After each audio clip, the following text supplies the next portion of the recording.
Je vais vous entretenir des migrations au Niger, qui est un espace qui est traversé depuis les années 90 par des mouvements méridiens en direction de l'Afrique du Nord. Et certains de ces mouvements continuent vers l'Europe. Le Niger occupe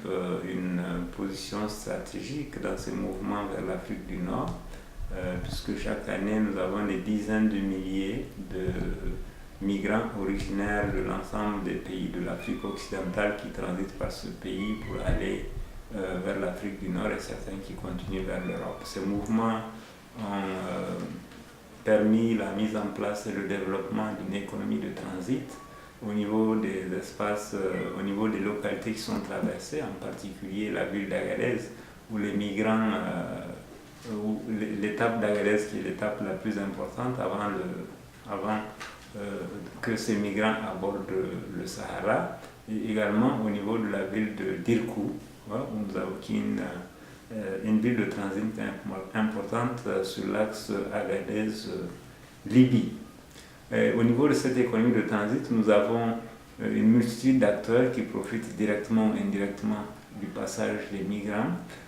Nous avons surtout les transporteurs, puisqu'il y a toute une logistique de transport qui s'est développée pour faciliter la migration vers l'Afrique du Nord. Donc, depuis les années 90, nous avons des dizaines d'agences de courtage qui ont été créées,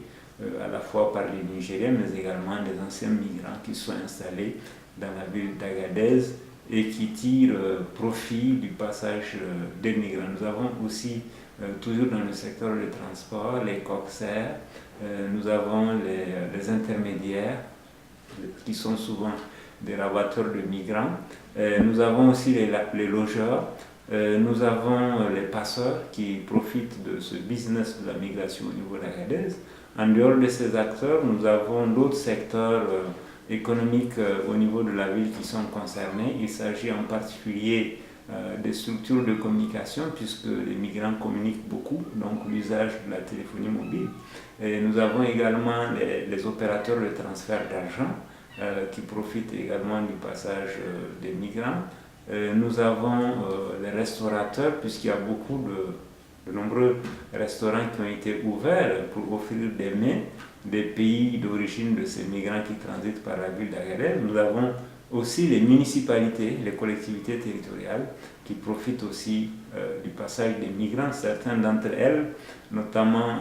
la communauté urbaine d'Agadez, la ville de Dirkou, ont introduit ce qu'on appelle institué une taxe de voirie flottante sur chaque migrant de nationalité étrangère qui passe par la ville d'Agadez et la ville de Dirkou. Nous avons aussi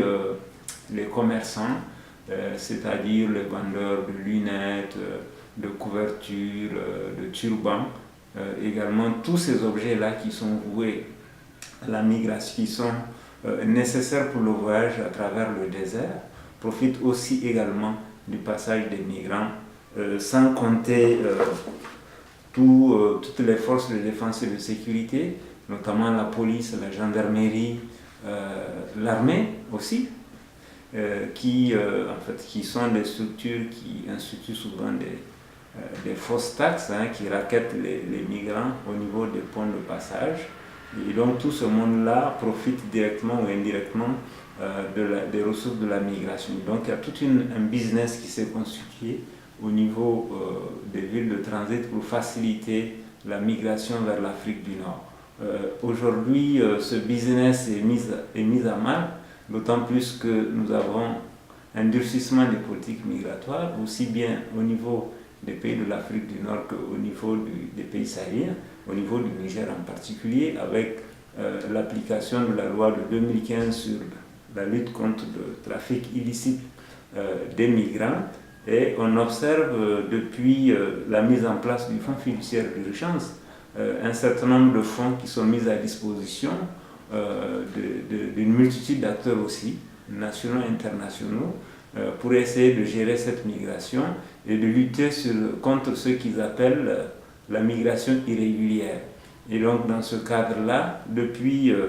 2016, nous avons à peu près 145 millions d'euros qui vont être débloqués pour financer une série d'activités au niveau du Niger et en général dans la mise en œuvre de ces activités, nous avons de nombreux acteurs publics, nationaux et puis internationaux qui profitent. Nous avons les organisations internationales comme l'Organisation internationale pour la migration qui gère un certain nombre de projets qui sont financés par ce fonds fiduciaire européen. Nous avons aussi un certain nombre d'agences de coopération bilatérale, l'Agence française de développement, la GIZ, le Luxe Développement, le CISP qui est une ONG internationale, une ONG italienne, et puis un certain nombre de structures nationales qui profitent de ces ressources-là qui sont mobilisées dans le cadre de la gestion de la migration. Il y a plus tard qu'il y a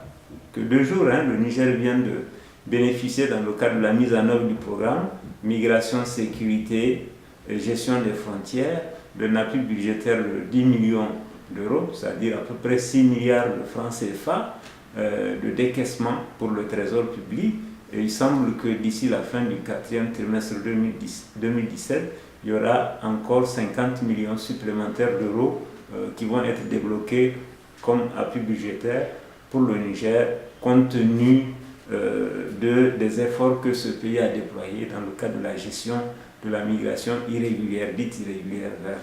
l'Europe occidentale. Donc on voit que nous avons une substitution à cette économie de transit d'une autre forme d'économie qui est liée à la gestion des migrations, dont profitent des acteurs nationaux et internationaux, comme les États, comme le Niger, notamment dans le cadre de la gestion de la migration.